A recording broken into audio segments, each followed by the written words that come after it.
অসুস্থ হয়ে যাওয়ার কারণে আমি সেখানে 10 দিন অথবা 12 দিন কাটালাম। কাটানোর পর আমার বাবা সেখানে ইন্তেকাল করেন।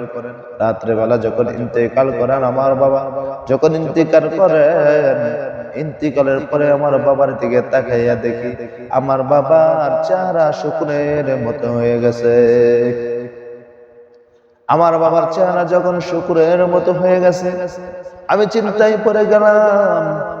আমি কাউকে জানাই না, যদি মানুষগুলো জানতে পারে, চিন্তা করে দেখুন, যদি মানুষগুলো জানতে পারে, মানুষগুলো মনে করবে লোকটা মনে এই জামানার মধ্যে সবচেয়ে বড় গুনাহ করে ফেলেছিলেন, এই জামানার মধ্যে বেশি পাপ করে ফেলেছিলেন, এই জন্যই তাকে মনে আল্লাহ দুনিয়াতে শাস্তি দিয়ে দিয়েছেন।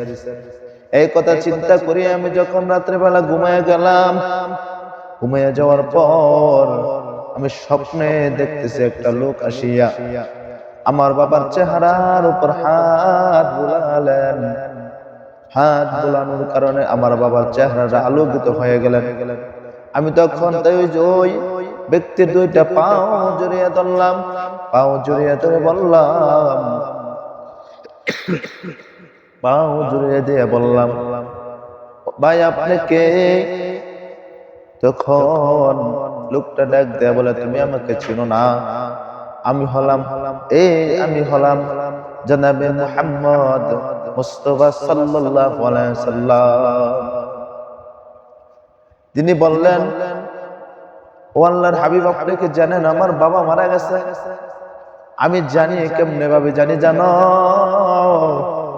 তোমার বাবা যখন দুনিয়াতে থাকতো, তোমার বাবা যখন দুনিয়াতে থাকার অবস্থায় তোমার বাবা প্রতিদিন আমার কাছে দূরত পাঠাইতেন। কিভাবে দূরত পাঠাইতেন? তোমার বাবা প্রতিদিন আমার কাছে দূরত পাঠাইতেন। কিভাবে দূরত পাঠাইতেন? প্রতিদিন বলতেন সাল্লাল্লাহু আলাইহি ওয়াসাল্লাম, প্রতিদিন 300 বার করিয়া পড়তেন।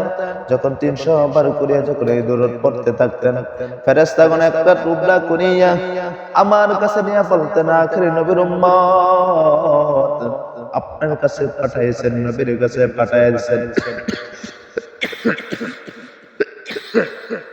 বলতেন আপনার এক উম্মত, আপনার এক আশিক পাগল হয়ে আপনার দূরত করিয়া আপনার কাছে পাঠাইছেন, অমুকের ছেলে অমুকের নাতি।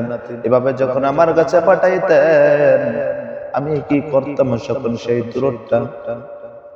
হঠাৎ করে একদিন ফেরেশতারা বলতেছে, আমি জিজ্ঞাসা করলাম, ও ফেরেশতারা আজকে কি দূরত আনলা না কেন?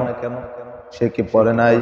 সে আজকে দূরত আনলাম না আল্লাহর হাবিব, ওই ব্যক্তি তো দুনিয়ার জমিন থেকে বিদায় হয়ে গেছে। কি বলা, দুনিয়ার জমিন থেকে বিদায় হয়ে গেছে? হ্যাঁ আল্লাহর হাবিব দুনিয়ার জমিন থেকে বিদায় হয়ে গেছে।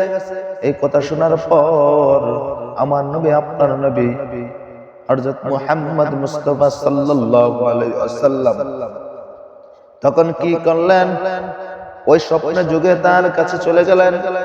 যাইয়া যখন নবী করিম সাল্লাল্লাহু আলাইহি ওয়াসাল্লাম হাত বুলাইয়া দিলেন, হাত বুলানোর সাথে সাথে ওই লোকটা কি হয়ে গেল? আলোকিত হয়ে গেল। এই জন্য সেই যুবক ডাক দিয়া বলে, ও আল্লাহর ওলি শিবরি রহমাতুল্লাহ আলাইহি, শুনেন, আমি এই জন্য এত দূরত পড়ি। আমি যখন আমার বাবা মারা যাওয়ার পর যখন ফজরের নামাজ পড়ার জন্য চলে গেলাম, ফজরের নামাজ আদায় করলাম। ফজরের নামাজ আদায় করার পর আমি দেখি হাজার হাজার মানুষ ছুটে আসতেছে। আমি জিজ্ঞেস করলাম, ভাই কোথায় যাও? মানুষ বলে অমুক জায়গায় একটা লোক মারা গেছে, তার এক জানাজার করার জন্য যাইতেছি। ভাই আমি তোমাদেরকে খবর দেই নাই, তোমরা কেন জানাজার করার জন্য যাবে? তোমাদেরকে তো আমি খবর দেই নাই। তোমরা খবর কোথায় পাইছো? আমরা খবর কোথায় পাইছি? আসমান থেকে এমন একটা গাইবী আওয়াজ হয়, কোন ব্যক্তি যদি তার জীবনের গুনাহগাতা মাফ করাইতে চাও, কোন ব্যক্তি যদি তার গুনাহগাতা মাফ করাইতে চাও, যাও যাও যাও অমুক ব্যক্তির জানাজারে যাও। অমুক ব্যক্তির জানাজারে যায় কোন ব্যক্তি যদি শরীক হইতে পারো, তার গুনাহগাতা আমি আল্লাহ মাফ করে দিব। আল্লাহ তাআলা বলেন গুনাহগাতা মাফ করে দিবেন। এই কথা শোনার পর ওই মানুষগুলো কি করলেন? জানাজারে শরীক হয়ে গেলেন। আমি আপনি এতে গুনাহ করে ফেলেছি। আমরা কি নবীর দূরতটা পড়তে পারি না? 300 বার যদি আমরা এই নবীর দূরত পড়তে পারি, এই দূরতের কারণে ওই